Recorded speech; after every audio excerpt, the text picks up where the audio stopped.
এই video lecture থেকে আমরা ট্রায়াঙ্গেলের আরেকটা বেসিক প্যাটার্ন দেখব।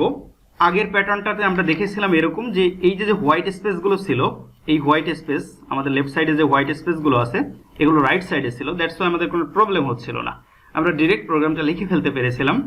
বাট এখন যে প্রবলেমটা হচ্ছে সেটা হলো যে এই প্যাটার্নের লেফট সাইডে আমাদের অনেকগুলো হোয়াইট স্পেস চলে এসছে, তাই না? অনেকগুলো কি চলে এসছে?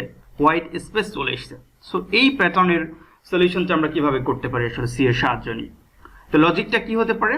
লজিকটা হলো আগের মতোই, আমরা যে যতগুলো আমাদের রো আছে সেই রো পর্যন্ত আমরা একটা লুপ চালাবো, দেন কলাম পর্যন্ত আমরা একটা লুপ চালাবো। বাট এখানে এক্সট্রা আরেকটা কাজ করতে হবে, সেটা হলো এটা যে এই যে প্রথম রোটা, খেয়াল করেন এই যে প্রথম রোটা, এই প্রথম রো এর আগে কিন্তু আমাদের অনেকগুলো হোয়াইট স্পেস আছে, এবং প্রথম রো এর আগে যতগুলো হোয়াইট স্পেস আছে সেকেন্ড রো এর আগে তার থেকে একটা কম হোয়াইট স্পেস আছে, আবার থার্ড রো এর আগে দুইটা কম হোয়াইট স্পেস আছে, ফোর্থ রো এর আগে তিনটা কম হোয়াইট স্পেস আছে, তাই না? সো আমাদের আগে হোয়াইট স্পেসটাকে নির্ধারণ করে দিতে হবে, তারপরে আমাদের এই ভ্যালুগুলোকে রিপ্রেজেন্ট করতে হবে। তো এটা আমরা কিভাবে করতে পারি আমরা দেখে ফেলি কোডিং এর সাহায্যে। সো আমরা রোকে রিপ্রেজেন্ট করার জন্য একটা লুপ চালিয়ে ফেলবো, সেটা হচ্ছে ফর i ইকুয়াল টু 1 থেকে শুরু করে i less or equal row পর্যন্ত, এবং i এর ভ্যালু আমরা এক এক করে বাড়িয়ে দিব। এরপরে আমরা আরেকটা লুপ চালাবো যে ইকুয়াল টু 1 থেকে শুরু করে, খেয়াল করি আমরা প্রথমে হোয়াইট স্পেসগুলোকে প্রিন্ট করব। তো হোয়াইট স্পেস প্রথম রো এর জন্য আসলে কয়টা সেটা আপনাকে ফাইন্ড আউট করতে হবে। আমাদের টোটাল রো যদি 5টা হয়, খেয়াল করেন টোটাল রো যদি আমাদের 5টা হয় তাহলে প্রথম রোতে কিন্তু হোয়াইট স্পেস 4টা, তাই না? এই বরাবর একটা, এই বরাবর একটা, এই বরাবর একটা এবং এই বরাবর একটা, তাই না? তাহলে আমরা কি করতে পারি? তাহলে আমরা 1 থেকে শুরু করে যে ইজ লেস অর ইকুয়াল, যে ইজ লেস অর ইকুয়াল আমরা কি করতে পারি, কত পর্যন্ত আমরা হোয়াইট স্পেস দিব? রো মাইনাস প্রথম রো এর জন্য কয়টা? প্রথম রো এর জন্য একটা, সেকেন্ড রো এর জন্য দুইটা, থার্ড রো এর জন্য তিনটা, তার মানে প্রথম রো এর জন্য একটা, দুইটা, তিনটা। দেখুন আমাদের রো নাম্বার কিন্তু এখানে 1 2 3 4 আছে এগুলা, তাই না? তার মানে আমরা যে প্রথম রো এর কথা i ইকুয়াল টু 1 চিন্তা করলাম, এই রো এর জন্য আমাদের হোয়াইট স্পেস কয়টা? হোয়াইট স্পেস হচ্ছে 4টা। তাহলে 4টা আমরা কিভাবে ডিফাইন করতে পারি? আমাদের টোটাল নাম্বার অফ রো হচ্ছে 5, তাহলে 5 থেকে যদি আমরা i এর ভ্যালুটাকে বিয়োগ করে দিই, তার মানে i যদি বিয়োগ করে দিই, খেয়াল করেন প্রথম রো এর জন্য কিন্তু আমাদের 4টা হোয়াইট স্পেস চলে আসলো, তাই না?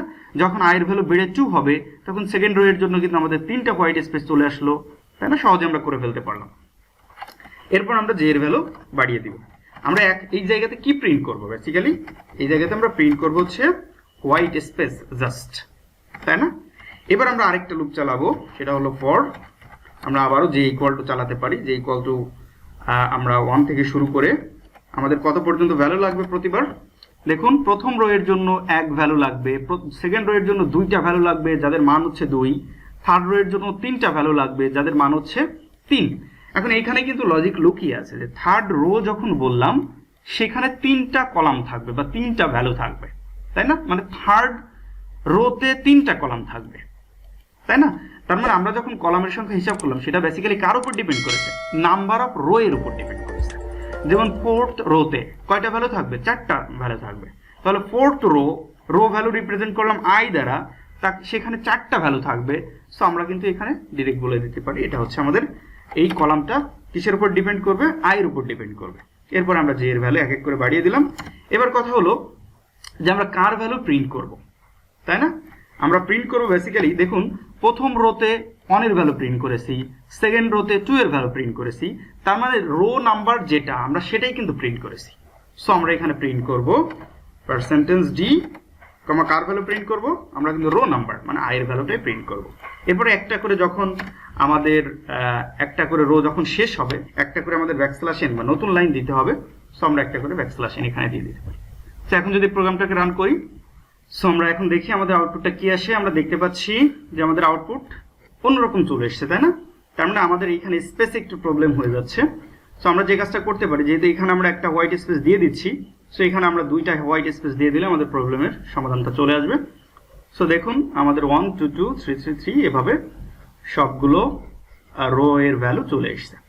সো এভাবে আসলে হোয়াইট স্পেসের কাজগুলো করতে পারেন। আপনারা গুগলে সার্চ করলে দেখবেন যে আসলে আমাদের এই যে রাইট অ্যাঙ্গেল ট্রায়াঙ্গেল বা হচ্ছে এই লেফট সাইডে এরকম হোয়াইট স্পেস দিয়ে অনেক ধরনের ট্রায়াঙ্গেল আছে, তো সেগুলো কিন্তু সমাধান করতে পারেন, যেগুলো সমাধান করলে বেসিক্যালি আপনার লজিক বিল্ড আপে সাহায্য করবে।